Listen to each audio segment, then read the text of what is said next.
The ridge was silent except for the wind. Somewhere in the Nuristan Valley, buried in a fold of rock and dying light, 9 men waited for a voice that never came. SEAL Team 7 had been dark for 43 minutes. No check-in, no beacon, nothing but static and the kind of silence that makes colonels sweat in air-conditioned operations centers 200 miles away. The quick reaction force was still 20 minutes out, rotors beating against thin mountain air, too slow, too far. Every officer in the TOC knew what 43 minutes meant.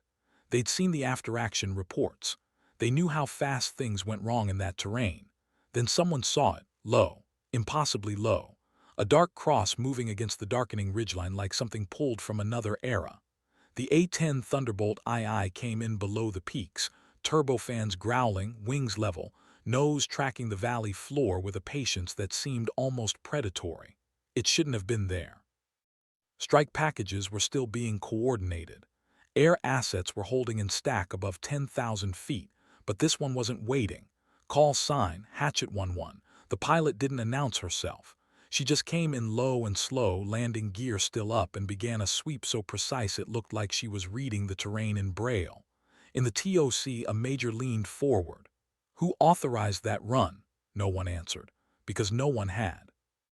The A-10 banked left, then right, wingtips nearly brushing rock, the massive GAU-8 Avenger cannon jutting from its nose like the tusk of some ancient beast. The aircraft wasn't just flying, it was hunting. And then the radio crackled. Hatchet 11, this is Titan 7 actual. The voice that came back was calm, unhurried, almost bored. Titan 7, Hatchet. I have visual on 9 personnel, defensive position, surrounded. Multiple hostiles closing from the east. 50 meters and closing. You want me to say hello or should I keep sightseeing? The TOC erupted. The major grabbed the handset. Hatchet 11, how the hell did you? Later, she cut him off. Right now, Titan 7's about to have a really bad day. The A-10 rolled inverted for a heartbeat, just long enough for the pilot to get a better angle, then snapped wings level and dropped lower still. The SEALs on the ground didn't know what they were hearing at first. The sound was wrong, too deep, too slow. Not the high whine of an F-16 or the rotor thump of salvation. It was something older, meaner.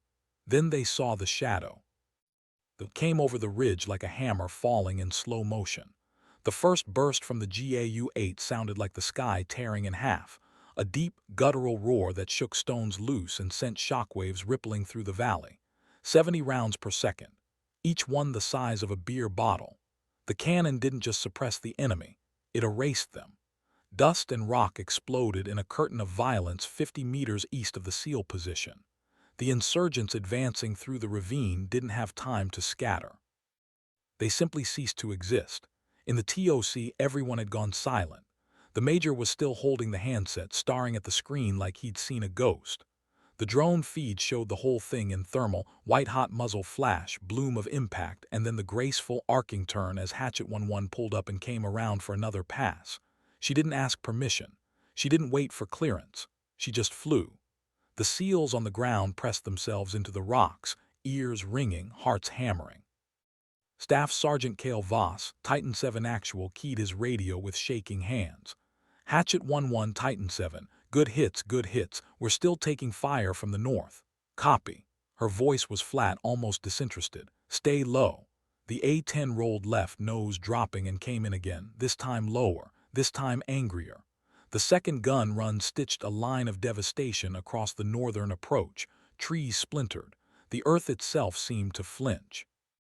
Then she pulled up, afterburners cold, turbofans grinding, and began a slow orbit overhead like some kind of airborne sentinel.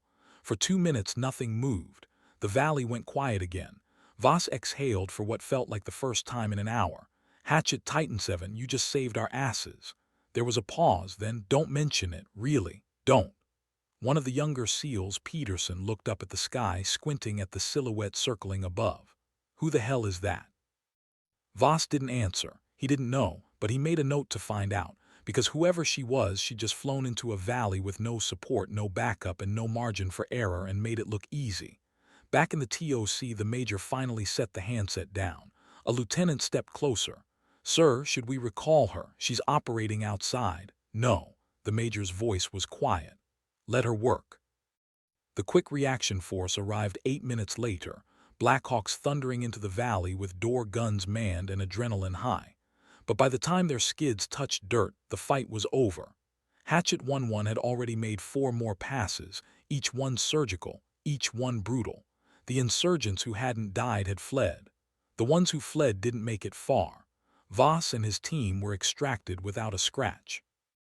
The A-10 stayed overhead until the last SEAL was aboard, then banked west and disappeared into the dusk without another word. No victory roll, no radio call, just gone. The TOC tried to raise her twice. She didn't respond. Back at Bagram Airfield, the debrief started immediately. Titan 7 was ushered into a room with too many officers and not enough answers. Voss sat down, still tasting dust, and told the story beat by beat. When he got to the part about Hatchet 1-1, the room got quiet. A colonel leaned forward. She didn't wait for tasking. No, sir. She didn't coordinate with the stack. No, sir. The colonel sat back. Then how did she even know you were there? Voss shook his head. I don't know, but she knew. She knew exactly where we were, exactly where they were, and exactly what to do. The intelligence officer pulled up the flight logs. Hatchet 1-1 had been scheduled for a routine patrol nowhere near Nuristan. Somewhere over the Hindu Kush she deviated, alone. No wingman, no approval, just a hunch or something like it. The officer frowned. That's not protocol. Voss stared at him. Protocol would have gotten us killed. Across the base, in a grimy trailer that served as the A-10 squadron's makeshift ready room, Captain Ravakalas sat alone on a beaten couch, still wearing her flight suit, the smell of gunpowder and sweat clinging to her like a second skin. She hadn't said much since landing, hadn't filed her report yet. She just sat there, staring at the wall, replaying the run in her head. She'd heard the distress call on guard frequency, faint, broken, desperate. Everyone else had ignored it. Not enough information, not enough time, but Rava had turned her aircraft anyway, because that's what you did when someone was dying. You didn't wait, you didn't ask, you just went. Her hands were still steady, but her jaw was tight. She knew what was coming. They came for her 3 hours later, not with praise, not with gratitude, with paperwork. The squadron commander, Lieutenant Colonel Merrick, a man with a face like a clenched fist, stood in the doorway of the trailer and didn't bother knocking. Callas, my office, now. She stood without a word and followed him across the tarmac. The night was cold, stars sharp and unforgiving above the mountains. Inside his office, Merrick closed the door and didn't offer her a seat. You went off mission? Yes, sir. You broke radio discipline? Yes, sir. You engaged without clearance, without coordination, and without a goddamn wingman. Rava met his eyes. Yes, sir. Merrick's jaw worked. He wanted to yell, she could see it, but he didn't. Instead, he picked up a folder and dropped it on the desk between them. 9 men are alive because of you. She didn't react. And you're getting an Article 15 because of it. That landed, not hard, but it landed. Merrick saw the flicker in her eyes, brief, cold, and pressed on. You don't get to be a hero, Callas. You get to follow orders. That's the job. With respect, sir, my job is to keep people alive. Your job, Merrick said slowly, is to fly where you're told and shoot what you're told to shoot. You're a pilot, not a one-woman rescue operation. Rava said nothing. Merrick exhaled through his nose. You're grounded 72 hours, pending investigation. Understood. She turned to leave. Callas, she stopped. Merrick looked at her for a long moment. Those SEALs want to know your name. They can read the after-action report. They want to thank you. Rava's voice was flat. They don't owe me anything. She left without saluting. Outside, the flight line stretched into darkness, rows of A-10s sitting silent under the stars. She walked past them slowly, hands in her pockets, and didn't look back. Somewhere in a tent on the other side of the base, Staff Sergeant Voss lay awake on his cot, staring at the canvas ceiling. He kept hearing that sound. The roar of the cannon, the voice on the radio, calm, cold, certain. He didn't know who she was, but he knew one thing. She'd saved them without hesitation. And the Air Force was about to punish her for it. The Article 15 was signed and filed within 36 hours. Captain Ravakalas was officially reprimanded for deviating from a signed flight path, engaging hostile forces without authorization, and failing to coordinate with command prior to weapons release. The punishment was administrative, No reduction in rank, no formal court-martial, but it was a stain. A black mark on a record that had been spotless for 6 years. She took it without appeal. Merrick had expected a fight. Most pilots would have argued, brought in a JAG officer, made noise. But Ravad just signed the papers and walked out. That bothered him more than he wanted to admit. The grounding was worse than the paperwork. Not flying felt like suffocation. For 3 days, Ravad sat in the ready room, watching other pilots walk out to the line, watching them strap in and taxi out while she stayed behind. She cleaned her gear, studied maps she'd already memorized, ran through checklists in her head until the words blurred. No one talked to her. Not because they didn't want to, because they didn't know how. The squadron had heard the story by now, everyone had. Word traveled fast. Some of the younger pilots looked at her like she'd done something legendary. The older ones looked at her like she'd done something reckless. Both were right. On the second day, a delegation arrived. 3 men in civilian clothes with military haircuts and the kind of calm, quiet authority that didn't need rank insignia. They weren't Air Force. Voss had sent them. They found Ravad in the chow hall, eating alone in the corner with a book she wasn't reading.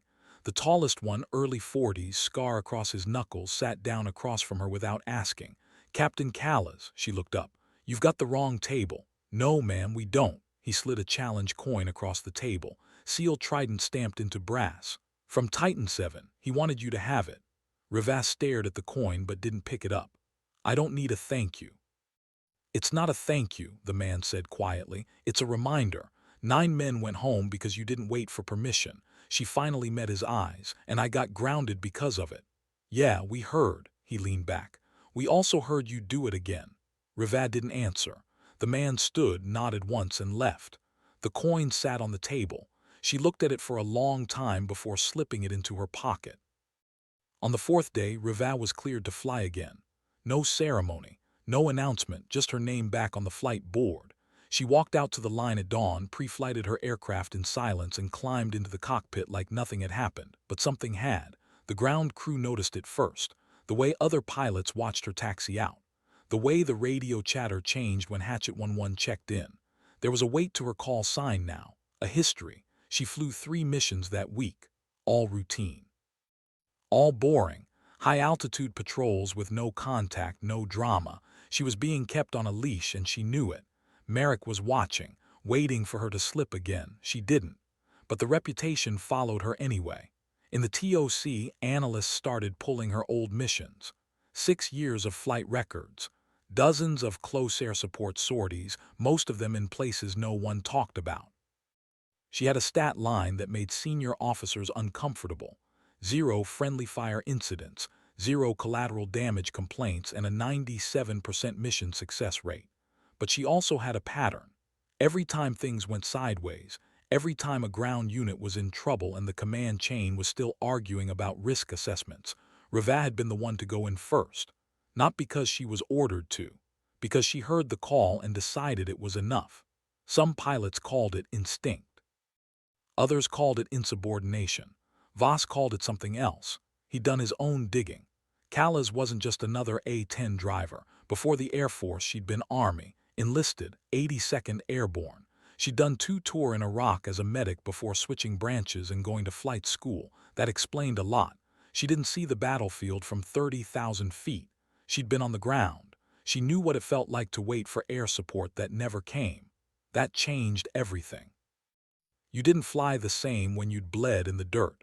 You didn't hesitate when you heard someone dying on the radio because you'd been that person once, and someone hadn't come. Voss kept that information to himself, but he understood her now. She wasn't reckless. She was haunted. Call came 5 weeks later. Not a distress call, not a tasking, a request from Titan 7 directly. They were going back into the Nuristan Valley. Different mission, same nightmare terrain. High-value target, narrow window, terrible odds. They wanted close air support. Specifically, they wanted Hatchet 11. Merrick didn't like it. He told them as much. "She's not a personal asset. You don't get to pick your air support like ordering pizza." Voss's voice came through the line, calm and unyielding. "With respect, sir, she knows that valley better than anyone, and my men trust her." Merrick looked across his desk at Ravad, who stood at attention, face unreadable. "This isn't about trust, it's about chain of command." Then use your chain of command to put her overhead, Voss said, because if it's anyone else, we're going in blind. Merrick hung up and stared at Riva for a long moment. You've got a fan club. I didn't ask for one. No. You just flew into a hornet's nest and made it look easy. He leaned forward. You get one more chance, Callas. One, you deviate, you freelance, you so much as breathe wrong and you're done. Understood? Yes, sir. Then get out of my office. She saluted and left. 2 hours later, she was airborne. The valley looked the same as it had the first time, gray stone, thin air, shadows that moved wrong. But this time she wasn't alone. Hatchet 1-2 was on her wing. Lieutenant Andrus Cove, a solid pilot with good instincts and a tendency to follow rules. Merrick's insurance policy. The SEALs were already on the ground when Riva checked in. Titan 7, Hatchet 1-1, 2 A-10s overhead, playtime 40 mics standing by. Hatchet Titan 7. Voss's voice was tight. We've got movement, lots of it, north and east. They know we're here. Copy, sitting on your shoulder, call it when you need it. For 10 minutes, nothing. Just the sound of her own breathing and the low hum of the engines. Then Voss again. Hatchet, we're taking fire. North Ridge, 200 meters. Riva banked hard, eyes tracking the terrain below. She saw the muzzle flashes, brief, scattered, too many. Titan 7, Hatchet 1-1 is in hot. First run was textbook. Riva rolled in steep, nose down, pipper on target.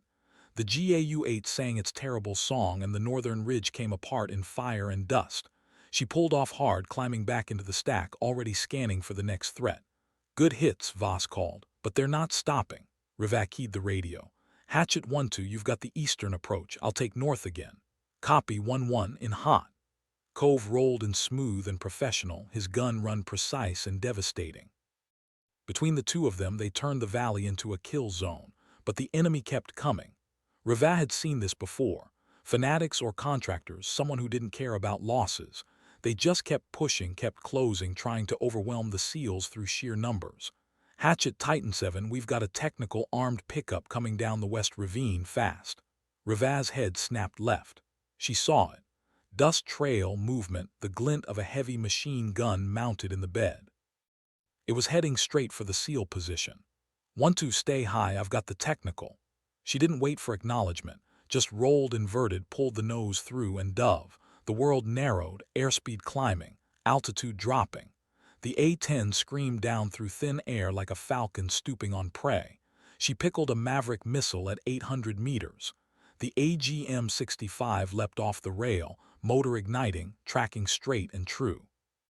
The technical exploded in a rolling orange fireball that painted the ravine walls in flickering light. Riva pulled up hard, grunting against the GS, and leveled out at 4,000 feet. Titan 7, Splash 1 technical. Hatchet, you're a goddamn artist. She didn't smile, didn't feel anything, just checked her fuel and scanned for the next target. This wasn't art. It was arithmetic. The enemy had more bodies than the SEALs had bullets, so Riva became the equalizer. For 20 more minutes, she and Cove worked the valley like surgeons.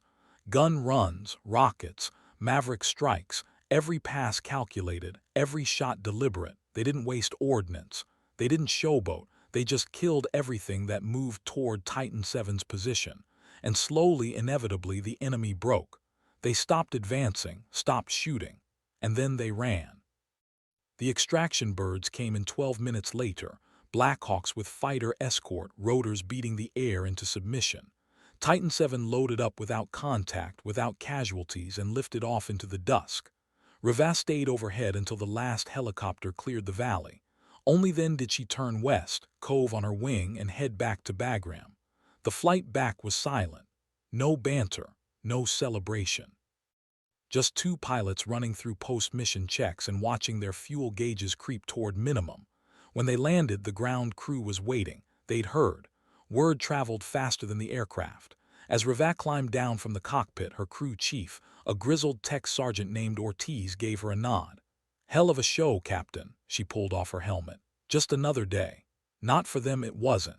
She didn't answer, just walked toward the debrief, boots heavy on the tarmac. Inside the TOC, the mood was different. No reprimands this time.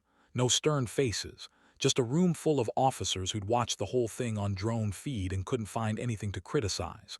Merrick was there, arms crossed, expression unreadable. "Clean mission," he said. "No deviations, no drama." "Yes, sir." Titan 7 sends his thanks again. Ravan nodded. Merrick studied her for a moment. "You've got a gift, Callas, but gifts make people nervous." "I know. Do you?" He leaned against the desk. "Because from where I'm sitting, you're turning into a legend, and legends have a way of getting people killed." She met his eyes. "I've never lost anyone." "Yet." The word hung in the air. Rivas said nothing. Merrick waved her off. "Get some rest. You've earned it." She left without another word. Outside, the night was cold and still. She stood on the flight line, looking at the rows of A-10s parked in silence, and thought about what Merrick had said. Legends. She didn't want to be a legend. Legends were carved in stone. They didn't bleed. They didn't doubt. And they sure as hell didn't lie awake at night wondering if they'd done enough. The requests kept coming, not from command, from the ground. Infantry units started asking for her by name. Ranger teams, special forces, even Marine FACs who'd heard the stories and wanted to see if they were true. Merrick approved some, denied others, but the pattern was clear. Ravak Callas was becoming the pilot everyone wanted overhead when things went bad. She didn't ask for it, didn't encourage it, but she didn't stop it either. Because every time she flew, someone went home. And that mattered more than regulations. Word reached higher, colonels noticed, generals asked questions, the kind of attention that made careers or ended them. One afternoon, a brigadier general flew into Bagram unannounced and asked to meet her, not in an office, on the flight line. He stood beside her aircraft, hands behind his back, and looked up at the scarred nose, the faded paint, the tally marks Ortiz had quietly stenciled below the canopy rail. 63 missions. 0 losses. The general didn't introduce himself. Didn't need to. Stars on his collar said enough. "They call you Hatchet," he said. "Yes, sir." "You know why?" She hesitated. "Because of the A-10, sir, the call sign." "No." He turned to look at her. "They call you Hatchet because you're the last resort, the thing they pull out when everything else has failed." Rivas said nothing. "That's not a compliment," the general continued. "That's a warning. Last resorts don't get second chances." "I understand, sir." "Do you?" He stepped closer. "Because I've read your file, I know what you did before you flew, I know why you fly the way you do, and I know that one day you're going to go into a valley you can't come out of." She met his eyes. "Maybe, but not today." The general studied her for a long time, then he nodded. "Good, because the men on the ground need you. Just make sure you're still around to answer the call." He left without another word. Rivas watched him go, then turned back to her aircraft. She ran her hand along the fuselage, feeling the rivets, the patches, the places where metal had been torn and repaired. This machine was ugly, slow, outdated, but it was hers, and as long as it could fly, she'd keep flying it. Because somewhere out there, someone was going to need her, and she'd be damned if she wasn't ready. 3 months later, the call came again. This time it was different. Titan 7 wasn't requesting support. They were requesting her presence, in person, at Bagram. Rivas walked into the briefing room and found 9 men waiting. Voss stood at the front, arms crossed, face serious. The rest of his team sat in chairs, all of them watching her with expressions she couldn't quite read. "Captain Callas," Voss said. "Thanks for coming." She nodded. "What's this about?" Voss glanced at his men, then back at her. "We're rotating home next week. Before we go, we wanted to say something." He stepped aside. One of the younger SEALs, Peterson, the one who'd asked who she was that first day, stood up. "Ma'am, we know you don't like the attention. We know you just want to do your job, but we need you to hear this." He paused. "You saved our lives, not once, 3 times, and you did it without hesitation, without backup, and without asking for anything in return." Another SEAL spoke up. "We've worked with a lot of pilots, good ones, great ones, but none of them flew like you." Voss stepped forward again. "What they're trying to say, Captain, is that we trust you completely, and that's not something we give lightly." Rivas looked at them, 9 faces, 9 lives. She'd memorized their call signs, their voices, their positions on the map, but she'd never really seen them until now. "You don't owe me anything," she said quietly. "Yeah," Voss said. "We do." He handed her a folded flag. "American, worn at the edges. This flew with us on every mission. We want you to have it." She took it, feeling the weight of fabric and meaning. "I don't know what to say." "Don't say anything," Voss said. "Just keep flying." They saluted her, all 9 of them. She returned it, throat tight. When they left, she stood alone in the briefing room, holding the flag, and let herself feel it. Not pride, not satisfaction, just a quiet, bone-deep certainty that she was exactly where she needed to be. Doing exactly what she was meant to do. Outside, the sun was setting over the Hindu Kush. The mountains glowed red and gold, ancient and indifferent. Somewhere out there, another team was moving through hostile terrain. Another pilot was strapping in. Another call would come. And when it did, Riva would be ready. The war didn't end. It never really did, it just changed shape. Missions shifted, targets evolved, the enemy adapted, but the constant remained, men on the ground, outgunned and surrounded, calling for help. And overhead the A-10s kept flying. Riva flew 89 more missions over the next 2 years. Some were routine, some were nightmares, all of them mattered. Her reputation grew despite her efforts to contain it. Pilots in other squadrons knew her name. Ground units requested her by call sign. Even the enemy learned to recognize the sound of her aircraft. The deep, throaty growl of the GAU-8 that meant death was circling overhead. She didn't chase glory, didn't give interviews, didn't pose for photos. She just flew. But the stories spread anyway. There was the time she stayed on station for 3 hours past bingo fuel, running on fumes and willpower because a Ranger platoon was pinned down and the relief force was delayed. She landed with less than 5 minutes of fuel remaining. There was the mission where she took ground fire, a lucky shot that punched through her right engine, and she stayed overhead anyway, flying on one turbofan, completing her gun runs before limping home. Ortiz found 17 holes in the airframe when she landed. She shrugged it off. A-10s are tough, she said. So are you, he replied. There was the night mission in Helmand Province where she talked a young forward air controller through his first combat engagement, her voice calm and steady over the radio, guiding him through the chaos while simultaneously coordinating strikes and keeping insurgents at bay. The FAC later said she saved his life twice, once with her weapons, once with her words. She didn't remember it that way. She just remembered doing her job, but others remembered. They remembered the way she flew, low, fearless, precise. They remembered the way she spoke, no wasted words, no false bravado. They remembered that when Hatchet 11 was overhead, you were going to make it home. And slowly, almost imperceptibly, something shifted. The mockery stopped. The doubt faded. Even the officers who'd questioned her methods began to defer to her judgment, because the numbers didn't lie. In 6 years and over 150 combat missions, Riva Callas had never lost a friendly. Not one. That kind of record didn't happen by accident. It happened because she cared more about the people on the ground than she did about her career, and everyone knew it.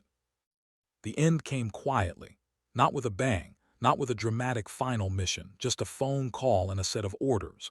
Riva was being reassigned, instructor pilot, stateside. They wanted her to train the next generation of A-10 drivers. She read the orders twice, then set them down on her bunk and stared at the wall. 6 years in Afghanistan, 6 years of dust and blood and mountains that never changed. And now it was over. She should have felt relief, maybe even joy. But all she felt was hollow. Merrick called her into his office the next day. He looked older than she remembered, tired.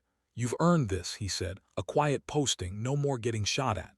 "Yes, sir. You don't look happy about it." She met his eyes. "Permission to speak freely?" "Granted. I don't want to teach, sir. I want to fly." Merrick leaned back in his chair. "You've done enough flying, Callas, more than most. It's time to let someone else carry the weight." "With respect, sir, the weight doesn't go away just because I'm not here." He nodded slowly. "No, it doesn't, but you can't carry it forever." She wanted to argue, wanted to fight the orders, request an extension, find some way to stay, but she knew it was pointless. The decision had been made. 3 days later, she flew her last mission, a routine patrol, no contact, no drama. Just 4 hours over the mountains, watching the sun move across the sky, memorizing the terrain one last time. When she landed, Ortiz was waiting. He didn't say anything, just handed her a wrench, the same one she'd used during her first pre-flight 6 years ago. A tradition, a goodbye. She took it and nodded. "Take care of her." "Always do, Captain." The squadron threw her a small party that night. Cake from the chow hall, warm beer, a plaque with her call sign engraved on it. She stood in the corner holding a plastic cup and watched pilots laugh and tell stories. Some of them she'd flown with. Some she'd barely spoken to, but they all knew who she was, what she'd done. Cove raised his cup. To Hatchet, the best damn pilot I've ever flown with. They drank, she didn't. She just stood there feeling the weight of it all, and then she left. The flight home was long, too long. Rivas sat in the back of a C-17 surrounded by pallets of gear and soldiers heading back to the world. She didn't sleep. Just stared out the small window at the darkness below and thought about all the valleys she'd never see again, all the voices she'd never hear. When she landed at Davis-Monthan Air Force Base in Arizona, the sun was shining. The air smelled like creosote and heat. It felt wrong. Too bright. Too clean. She checked into her new assignment, instructor pilot for the 355th Fighter Squadron. They gave her an office, a schedule, a list of students. She threw herself into the work because that's what she did. She taught young pilots how to fly low, how to read terrain, how to coordinate with ground forces. She taught them the technical skills, but she couldn't teach them the one thing that mattered most. She couldn't teach them what it felt like to hear someone dying on the radio and know you were the only one who could help. That was something you learned in the valley, not in a classroom. The students respected her. Some were intimidated. All of them had heard the stories. They called her the legend behind her back. She hated it. One afternoon, a cocky lieutenant, fresh out of flight school, eager to prove himself, made a joke during a briefing. "So, Captain, is it true you've never lost anyone?" The room went silent. Rivas looked at him. "Yes." "How?" She set down her pointer. "By caring more about their lives than my own." The lieutenant didn't laugh, didn't say anything else.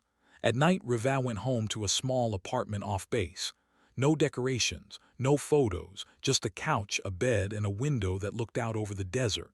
She'd sit by that window for hours, drinking coffee, staring at the sky.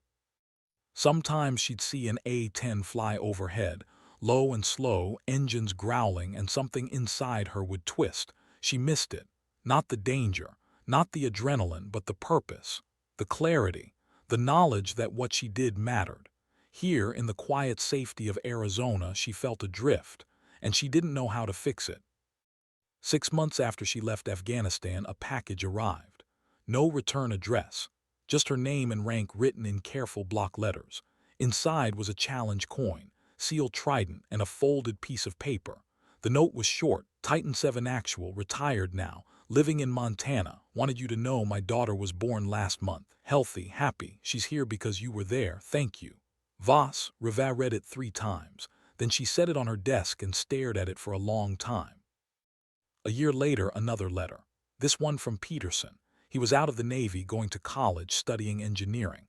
He wrote about nightmares, about therapy, about how hard it was to adjust. And then at the end, "I think about that day a lot. The day you came out of nowhere and saved us. I don't know if you realize what you did. You didn't just keep us alive. You gave us a future. I'm going to make the most of it, I promise." More letters came, from other SEALs, from Rangers, from Marines, all of them saying the same thing in different ways. "You saved us. You mattered. We remember." Rivas kept every letter. She didn't frame them, didn't show them to anyone, just kept them in a box under her bed. And sometimes on the hard nights she'd take them out and read them. Not because she needed validation, but because she needed to remember. She'd made a difference. Even if no one ever knew her name. Even if the headlines never mentioned her. Even if history forgot. The men who came home remembered, and that was enough. Slowly over time the hollow feeling faded, not completely, but enough. She found her rhythm as an instructor, found satisfaction in shaping the next generation, found peace in the desert sunsets and the sound of A-10s overhead. She never flew combat again, but she didn't need to. She'd already done what she came to do. She'd kept people alive, and in the end, that was the only mission that mattered. 10 years later, the call sign Hatchet 11 became a case study, not in a classroom. In doctrine, the Air Force started teaching her missions at weapons school. They analyzed her tactics, her decision-making, her ability to read a battlefield and act without hesitation. Young pilots studied her gun camera footage. They listened to her radio calls. They tried to replicate her instincts, but instinct couldn't be taught, only earned. Rivas was promoted, made major, then lieutenant colonel. Never sought it, never policed her career, but competence has a way of rising. She was offered command of a squadron. She turned it down. "I'm better in the cockpit than behind a desk," she said. They gave her the cockpit. For 20 years she flew, not always in combat, not always in danger, but always with the same quiet intensity, the same refusal to cut corners, the same bone-deep certainty that every flight mattered. She retired at 48, full colonel, too many medals to count. A citation for the Silver Star that she never talked about. She left the Air Force the same way she'd entered it, quietly, without ceremony, but the legacy remained. Pilots still talked about Hatchet 11, still told the stories, still aspired to fly the way she did. And in dusty TOCs across the world, in ready rooms and briefing tents, her name became shorthand for something bigger than tactics. It became shorthand for courage, for commitment, for the idea that the mission wasn't about the aircraft or the weapons or the technology. It was about the person on the ground, the one who needed help, the one who deserved to go home. Reva moved to a small town in Montana. No uniforms, no fanfare, just a quiet house near the mountains and a sky that stretched forever. She didn't talk about her service, didn't wear her medals, didn't need anyone to know. But every year on the same day, a group of men would visit, some with families, some alone, all of them older now, grayer, softer around the edges. They'd sit on her porch, drink coffee and talk, not about war, about life, about kids and jobs and the mundane struggles of being human. And sometimes when the sun set and the mountains turned gold, one of them would say it. Thank you. And Reva would nod because she understood. They weren't thanking her for what she did. They were thanking her for giving them the chance to be here, to live, to matter. And that was all she'd ever wanted. Reva Callas died on a clear October morning at the age of 72. Not in a cockpit, not in a blaze of glory, just peacefully in her sleep with the mountains visible through her window. The funeral was small, family, a few close friends, and 37 men and women who'd once called for help and heard her voice answer. They didn't wear uniforms, didn't salute, but they stood together in the cemetery, silent and steady as the honor guard folded the flag. Voss was there. Older now, white-haired, but still strong. He took the flag from the officer and held it against his chest. She never wanted this, he said quietly to the man beside him. No, the man agreed, but she earned it. After the service, they gathered at a local bar, not to mourn, to remember. The stories came slowly at first, then faster, the valley in Nuristan, the technical in the ravine. The night she stayed on station until her fuel gauge read 0, they laughed, they cried, they raised their glasses. To Hatchet, someone said. To Reva, another corrected. They drank, and outside, far above the town, a pair of A-10s flew over in missing man formation. Low and slow, turbofans growling. The sound echoed off the mountains and faded into silence, but the legacy remained, in the pilots who flew like her, in the tactics that bore her name, in the lives she'd saved and the futures she'd made possible. Reva Callas never wanted to be a legend, but she became one anyway. Not because of the medals or the missions, but because she understood something most people never learn, that the measure of a life isn't in the glory you claim, it's in the lives you protect, the people you save, the quiet moments when you choose to act even when no one is watching. She'd been a soldier, a medic, a pilot, but more than that, she'd been a guardian, and in the end that was enough. The sky remembered her. The mountains remembered her. And the men and women who came home because of her would remember her until the day they died. And then they'd tell their children. And the story would go on, not as myth, but as truth. The truth of a woman who flew into hell without hesitation, who saved lives without asking for recognition, who proved that heroism isn't about seeking glory. It's about answering the call, every single time, no matter the cost.